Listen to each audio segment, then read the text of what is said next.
ಅದೃಷ್ಟ ಲಕ್ಷ್ಮೀರು ಬಾಗ್ಲು ಹೊತ್ಕೊಂಡ್ ಬರ್ತಾರೆ ಅಂತಾರಲ್ಲ, ಹಂಗೆ ಬಂದಂತಹ ಇಬ್ರು ಮಹಾನ್ ನಟರು, ಒಂದು ರವಿಚಂದ್ರನ್ ಸರ್, ಒಂದು ಶಿವರಾಜ್ ಕುಮಾರ್ ಸರ್.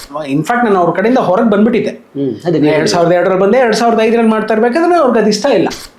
ನನಗೆ I was A dye hard fan of Vishnu sir only because of ಸಾಹಸ ಸಿಂಹ. ಅದೇ 30 ವರ್ಷದಿಂದ ಡೆಡ್ಲಿ ಸೋಮ ಅನ್ನೋ ಕಥೆನ ವಿಷ್ಣು ಸರ್ ತೊಗೊಂಡು ಹೋಗಿದ್ದಿದ್ರೆ ಇಟ್ ಹ್ಯಾಪನ್ಸ್. ನಾನು ಹೇಳಿದ್ನಲ್ಲ, ಈಗ ನಾನು ಇಲ್ಲಿ ಕೂತಾಗ ನನಗೆ ಸಮುದ್ರ ನೆಮ್ಮದಿಯಾಗಿ ಹರಿತಾ ಇದೆ.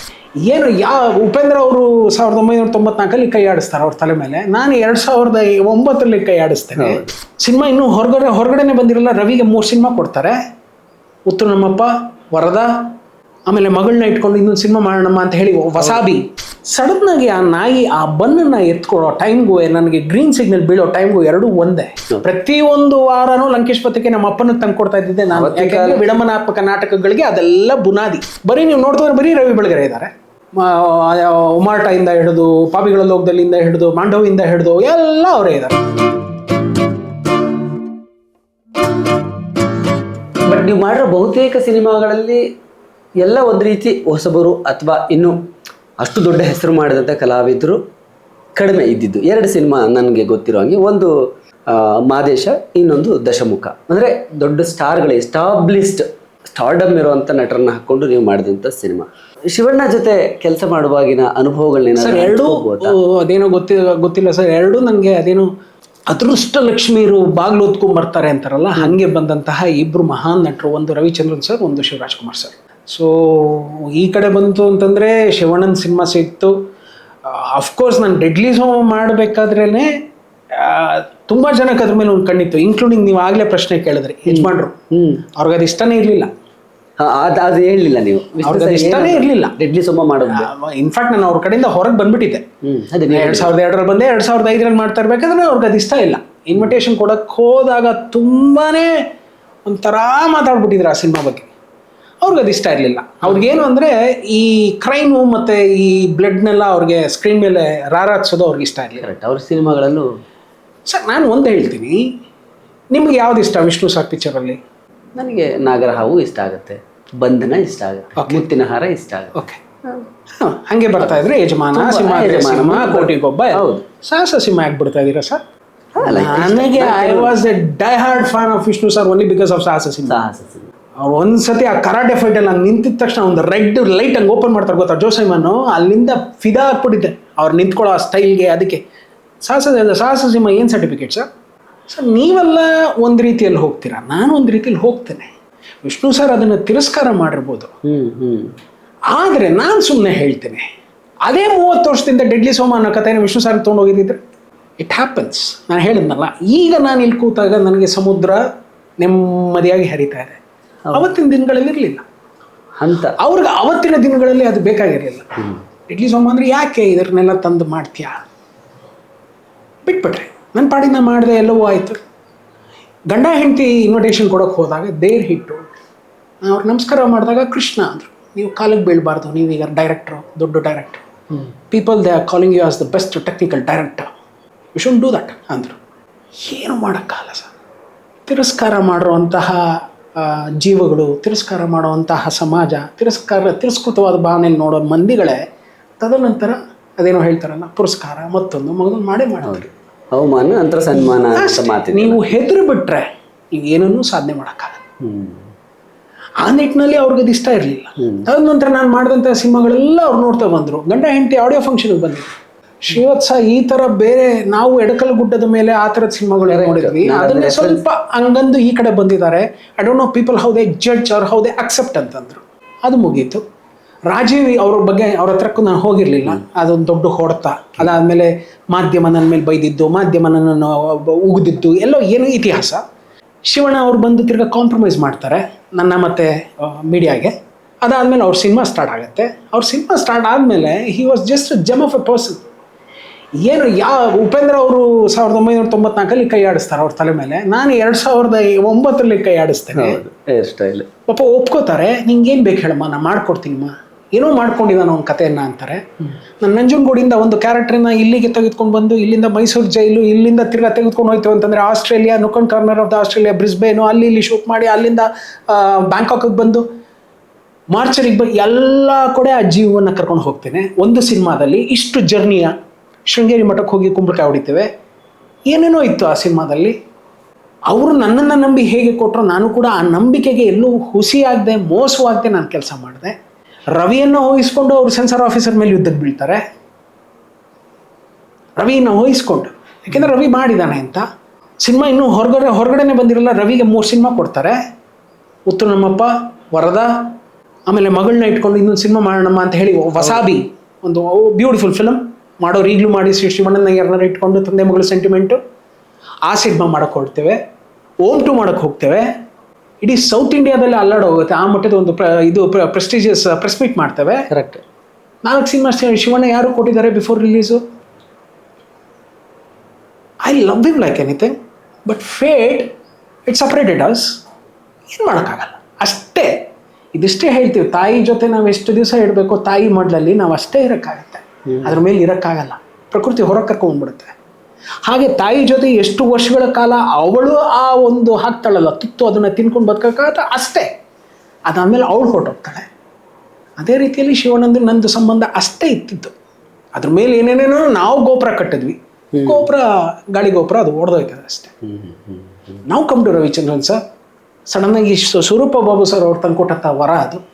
ನನ್ನ ಈ ಜರ್ನಿನಲ್ಲಿ ನಾನು ಹೇಳ್ತೀನಲ್ಲ, ನಿರ್ಮಾಪಕರು ಅಂತ ನೋಡಿದಾಗ ನನಗೆ ಒಂದು ಕಡೆ ರಾಕ್ಲೈನ್ ವೆಂಕಟೇಶ್ ಸರ್ ಎಷ್ಟು ತುಂಬ ಚೆಂದ ನಿಂತ್ಕೋತಾರೋ, ಈ ಕಡೆ ಸೂರಪ್ಪ ಬಾಬು ಅವರು ಎಷ್ಟು ತುಂಬ ಚೆಂದ ನಿಂತ್ಕೋತಾರೋ, ಹಿಂದ್ಗಡೆ ರಾಮು ಅವರು ಎಷ್ಟು ಚೆಂದಾಗಿ ನಿಂತ್ಕೋತಾರೋ. ನಾನು ಜಯಶ್ರೀದೇವಿ ಮೇಡಮ್ ಜೊತೆ ಕೆಲಸ ಮಾಡಿರಲಿಲ್ಲ, ಅವ್ರನ್ನ ನಮಗೆ ಗೊತ್ತಿರಲಿಲ್ಲ. ಸೊ ಈ 4-5 ಕಂಬಗಳಿದಾವಲ್ಲ, ಇದೇ ನಮ್ಮನ್ನು ಭದ್ರವಾಗಿ ನಿಲ್ಲಿಸಿದಂತಹ ಸಂಸ್ಥೆಗಳಾಗ. ಟೆಕ್ನಿಷಿಯನ್ಸ್ ಅಂತ ಬಂದರೆ ತುಂಬ ಇದ್ದಾರೆ, ತುಂಬ ಜನ ಹೋಗ್ತೀವಿ. ಸೊ ಎಲ್ಲವೂ ಬಂತು ಅಣ್ಣಪ್ಪ, ಅಲ್ಲಲ್ಲಲ್ಲಲ್ಲಲ್ಲಲ್ಲಲ್ಲಲ್ಲೇ ಆಟ ಆಡಿ ನನ್ನನ್ನು ಭದ್ರಪಡಿಸಿ ಹೊರಟೋದು. ಕೆಲವ್ರಿಗಿರುತ್ತೆ ಅದು ನಡ್ಕೊಂಡು ಬರ್ತಾನೇ ಇರುತ್ತೆ, ಕರೆಕ್ಟ್ ಜೊತೆಗೇ ಬರುತ್ತೆ. ನಾನು ಅದನ್ನೇ ಎಲ್ಲೋ ಒಂದು ಕಡೆ ಈ ರಾಜೀವ್ ಸೋತಾಗ ನಾನು ತುಂಬ ದಿಗ್ಭ್ರಾಂತನಾಗ್ಬಿಟ್ಟಿದ್ದೆ. ಒಂದು ಕಡೆ ಮೆಜೆಸ್ಟಿಕಲ್ಲಿ ಬರ್ತಾ ಇರಬೇಕಾದ್ರೆ ಸುಮ್ಮನೆ ನಿಂತಿದ್ದೆ, ಯಾರೋ ಒಬ್ಬರು ಒಂದು ನಾಯಿಗೆ ಬನ್ನು ಹಾಕಿದ್ರು. ಸಡನ್ನಾಗಿ ಆ ನಾಯಿ ಆ ಬನ್ನನ್ನು ಎತ್ಕೊಳ್ಳೋ ಟೈಮ್ಗೂ ನನಗೆ ಗ್ರೀನ್ ಸಿಗ್ನಲ್ ಬೀಳೋ ಟೈಮ್ಗೂ ಎರಡೂ ಒಂದೇ. ಓಡಲಿಕ್ಕೆ ಶುರು ಮಾಡ್ತು ಅಣ್ಣ.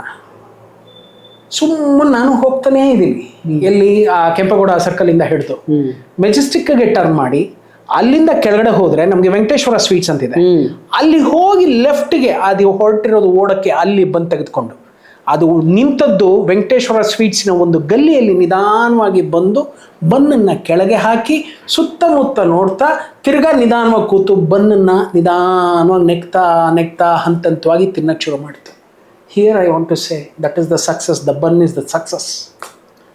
ಕೆಲವು ನಾಯಿಗಳು ಅಲ್ಲೇ ತಿನ್ಬಿಡ್ತೀವಿ, ಅಂದರೆ ಡೈರೆಕ್ಟರ್ಸ್ ಆಗಿರ್ಬೋದು, ಯಾರೇ ಆಗಿರ್ಬೋದು, ಟಕ್ಕಂತ ಸಿಗ್ತಾ ಅದನ್ನ ಎತ್ತಾಕೊಂಡ್ಬಿಡ್ತೀವಿ, ಅಲ್ಲೇ ಹರಿದು ಏನೋ ಒಂದು ಸಿಗ್ತದೆ ಆಗೋಯ್ತು.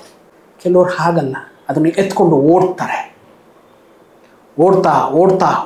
ಎಲ್ಲಿ ತಮಗಾಗತ್ತೋ ಅಲ್ಲಿ ಅದನ್ನು ಕೆಳಗಿಟ್ಟು ನಿಧಾನವಾಗಿ ಸವಿಲಿಕ್ಕೆ ಶುರು ಮಾಡ್ತಾರೆ. ನಮ್ಮ ಹಣೆ ಬರ್ದಲ್ಲಿ ನಾವು ಅಲ್ಲೇ ತಿನ್ಬಿಟ್ವಿ ಅಷ್ಟೆ. ಯಾರು ಬೇಕಾದ್ರೂ ನಾವು ಹೋಲಿಸ್ಕೊಳ್ಳೇಬೇಕು, ಯಾಕೆ ಅಂತಂದರೆ ಅಲ್ಲಿ ಆ ಕತೆ ನಡೀತಾ ಇದೆ. ಅಲ್ಲಿ ಸಕ್ಸಸ್ಫುಲ್ ಡೈರೆಕ್ಟ್ರ, ಸಕ್ಸಸ್ಫುಲ್ ವ್ಯಕ್ತಿನ, ಇಲ್ಲ successful anything you can say. ನಂಗೆ ಆ ನಾಯಿ ನೋಡಿದಾಗ ತುಂಬ ಯಾವಾಗಲೂ ನೆನಪಿಗೆ ಬರೋದು, ಅದು ಓಡ್ತು, ಅಲ್ಲೇ ತಿನ್ಬಿಡ್ಬೋದಾಗಿತ್ತಲ್ಲ. ಕರೆಕ್ಟ್. ಅಲ್ಲಿ ಯಾವುದೋ ಮಕ್ಕಳಿದೆ, ಮರಿಗಳಿದೆ, ಇಲ್ಲ ಓಡಲಿಲ್ಲ, ಅದು ಓಡ್ಕೊಂಬಂದು ಒಂದೊಳ್ಳೆ ಜಾಗದಲ್ಲಿ ಎಲ್ಲಿಂದ ಎಲ್ಲಿಗೆ ಓಡುವಿಕೆ ಅದರದ್ದು. I think this is a success run which you need to run, successful journey. ಅದನ್ನು ಯಾರೋ ಒಬ್ಬರು ಮಾಡ್ತಾರೆ, ಒಂದಿಬ್ಬರು ಮಾಡ್ತಾರೆ, ಅವ್ರಿಗೇನೋ ಒಂದಿರುತ್ತೆ ಶಕ್ತಿ ಅನ್ನೋದು ಮಾಡ್ತಾರೆ. ಕೆಲವ್ರು ನಮ್ಗೆ ಅಲ್ಲೇ ಸಿಕ್ಕಿದ ತಕ್ಷಣ ಅಲ್ಲೇ ರಬಕ ತಾಕಕ್ಕೆ ಹೋಗ್ತೀವಿ, ಹಿಂದ್ಗಡೆ ಒಂದು ಗಂಡ ಹೆಂಡತಿ ಬರುತ್ತೆ, ಆಮೇಲೆ ಅದೊಂದು ಬರುತ್ತೆ. ಸೋಲು ಅನ್ನೋದು ಕಟ್ಟಿಡ್ತಾರೆ, ತಿರ್ಗಾ ಎದ್ದೇಳೋ ಪ್ರಯತ್ನ ಮಾಡ್ತೀವಿ, ಹೊಡಿತಾರೆ, ತಿರ್ಗಾ ಎದ್ದೇಳೋ ಪ್ರಯತ್ನ ಮಾಡ್ತೀವಿ, ಹೊಡಿತಾರೆ. ಗೆಲುವು ಅದು ಸಿಗ್ಬೋದು, ಸಿಗದೇನೂ ಇರ್ಬೋದು, ಅದು ನನಗೆ ಗೊತ್ತಿಲ್ಲ. ನನಗೆ ಮಧ್ಯದಲ್ಲಿ ಮಾತಾಡ್ತಾ ಇನ್ನೊಂದು ಕೇಳಬೇಕು ಅನಿಸ್ತು. ಆವಾಗಲೇ ನೀವು ಕೋಟಿಗೊಬ್ಬ ಟೈಮಲ್ಲಿ ವಿಷ್ಣು ಸರಿಂದ ದೂರ ಆಗ್ತೀರಿ, ಆ ಮಧ್ಯದಲ್ಲಿ ರವಿ ಬೆಳಗೆರೆ ಅವ್ರು ಬರ್ತಾರೆ. ನನಗೆ ಅರ್ಥ ಆಗಲಿಲ್ಲ, ಅಂದರೆ ಹೇಗೆ ನೀವು ಸಿನಿಮಾದಲ್ಲಿ ಒಬ್ಬ ರೈಟ್ರಾಗಿ ಕೆಲಸ ಮಾಡ್ತಿದ್ರಿ, ಇನ್ನು ನಿರ್ದೇಶಕರಾಗಿರಲಿಲ್ಲ, ಸಿನಿಮಾ ರಂಗದಲ್ಲಿದ್ದರೆ ರವಿ ಬೆಳಗೆರೆ ಒಬ್ಬ ಇಲ್ಲ ಅದೇನಾಯ್ತು ಅಂದರೆ ರವಿ ಬೆಳಗೆರೆ ಅವ್ರ ಜೊತೆ ನಾವು 2000ನೇ ಇಸ್ವಿಯಿಂದ ಪರಿಚಯ ಆಗುತ್ತೆ ನನಗೆ. 2000ನೇ ಇಸ್ವಿಗೆ ಅವರು ಭೂಗತದವರೇ ಅನ್ನೋ ಫಿಲ್ಮ್ಗೆ ಆಕ್ಟ್ ಮಾಡಕ್ಕೆ ಬರ್ತಾರೆ. ದೇವರಾಜು ಮತ್ತೆ ಸುಧಾರಾಣಿ ಅಲ್ಲಿ ಪರಿಚಯ ಆಗೋದು, ಅಲ್ಲಿ ಪರಿಚಯ ಓಕೆ. ಅಂದ್ರೆ ಇಲ್ಲ ಸಿನಿಮಾ ಸೆಟ್ ಅಲ್ಲೇ ಪರಿಚಯ ಆಗೋದು. ಪರಿಚಯ ಆಗೋದು. ಅದಕ್ಕೆ ಮುಂಚೆ ನಮ್ಗೆ ಯಾವ ರೀತಿಯ ಪರಿಚಯ ಅಂದ್ರೆ, ನಂಗೆ ಈ ಲಂಕೇಶ್ ಪತ್ರಿಕೆಯಲ್ಲಿ ಅವಾಗೆಲ್ಲ ಒಂದಷ್ಟು ವಿಷಯಗಳು ಬರ್ತಾ ಇತ್ತು, ನಿಮ್ಗೆ ಗೊತ್ತಿರಬೇಕು. 1982 ಪ್ರತಿಯೊಂದು ವಾರನೂ ಲಂಕೇಶ್ ಪತ್ರಿಕೆ ನಮ್ಮ ಅಪ್ಪನ ತಂದು ಕೊಡ್ತಾ ಇದ್ದಿದ್ದೆ ನಾನು. ಯಾಕಂದ್ರೆ ವಿಡಂಬನಾತ್ಮಕ ನಾಟಕಗಳಿಗೆ ಅದೆಲ್ಲ ಬುನಾದಿ. ಕನ್ನಡದ first tabloid one and only tabloid ಅದು ಬಿಟ್ಟರೆ ಬೇರೆ ಯಾವುದು ಇರಲಿಲ್ಲ. ಆಮೇಲೆ ಬಂದು ಯಾಕೆಂದ್ರೆ ನಾನು ಕಾಯ್ತಾ ಇದ್ದೆ, ಪ್ರತಿ ಮಂಗಳವಾರನೋ ಇಲ್ಲ ಗುರುವಾರನೋ ಏನೋ ಬರೋದು, ಹೋಗಿ ಅಂಗಡಿ ಮುಂದೆ ನಿಂತು ನಮ್ಮ ಅಪ್ಪಂಗೆ ತೊಗೊಂಬಂದು ಅದನ್ನ ಕೊಡ್ತಾ ಇದ್ದೆ. ಆಗ ಕೇವಲ ಅದು 75 ಪೈಸೆನೋ ₹1 ಇತ್ತು ಅಷ್ಟೇ ಆಸುಪಾಸ್ನಲ್ಲಿ. ತೊಗೊಂಬಂದು ನಮ್ಮ ಅಪ್ಪಂಗೆ ಕೊಟ್ಟರೆ ನಮ್ಮಪ್ಪ ಅದನ್ನ ತಿರುವು ಹಾಕಿ ಅವತ್ತೇನಂದ್ರು, ಇವ್ರೇನಂದ್ರು, ಅವ್ರೇನಂದ್ರು ಅದನ್ನ ಮಾರ್ಕ್ ಮಾಡ್ಕೊಂಡು drama ಬರೆಯೋರು.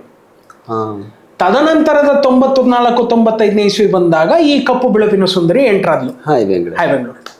That was a real tug of ಅದೇನಂತಾರಲ್ಲ tussle to that Lankesh. Correct.